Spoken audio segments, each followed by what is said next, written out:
Hello guys, welcome back to the channel. Today we are discussing about Power BI scenario based question. That question asked in one interview. You know that there is a two tables present. First is a sales data and other is a customer data. So in sales data having some different types of fields present. First is order ID, product category, region and sales, and customer data having some different types of fields: customer ID, name, country, segment and age.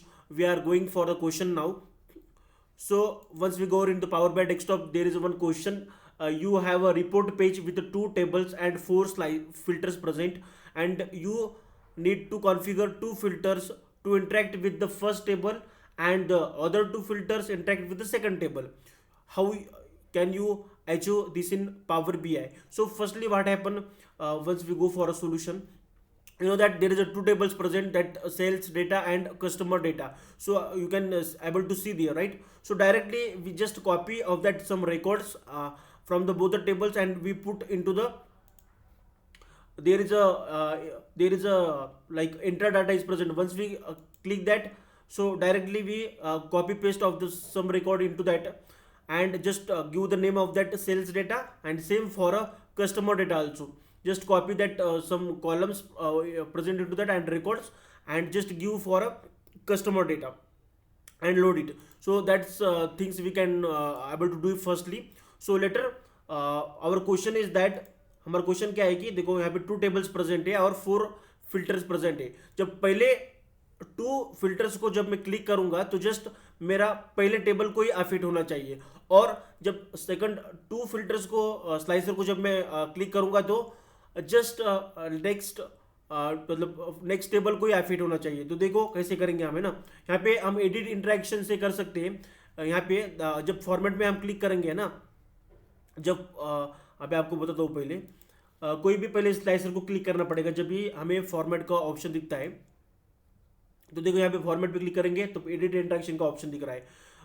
हमारा क्या M है कि जब पहले to slicer को जब मैं click करूंगा तो जस्ट मेरा पहला सेल्स डाटा जो दिख रहा है ना वही अफेक्ट होना चाहिए, और जब मैं सेकंड टू स्लाइसर को मैं क्लिक करूंगा तो जस्ट मेरे सम कस्टमर डेटा ही अफेक्ट होना चाहिए, बाकी कोई भी अफेक्ट नहीं होना चाहिए टेबल. सो अभी हम ट्राई करते हैं एडिट इंटरेक्शन से कैसे करना है ना.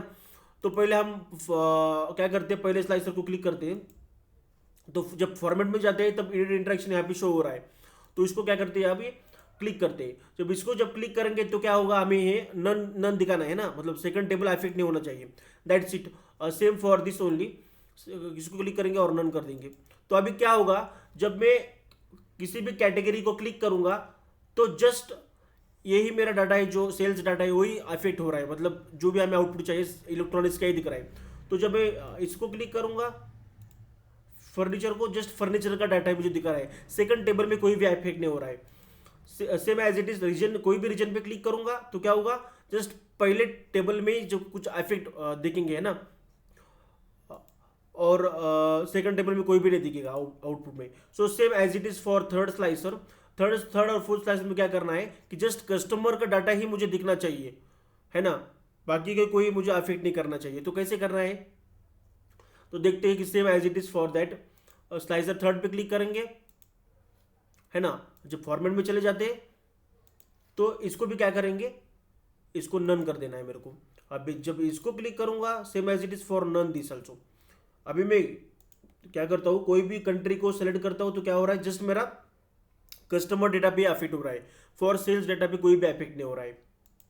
As it is same for segment पे क्लिक करूंगा तो जस्ट मेरे कस्टमर डेटा पे ही अफेक्ट हो रहा है, बाकी किसी पे भी अफेक्ट नहीं हो रहा है. That is our questions and that solution. From edit interactions we can choose that none option, and we can able to do this from this solution, right? That is a solution. That's it. Thank you.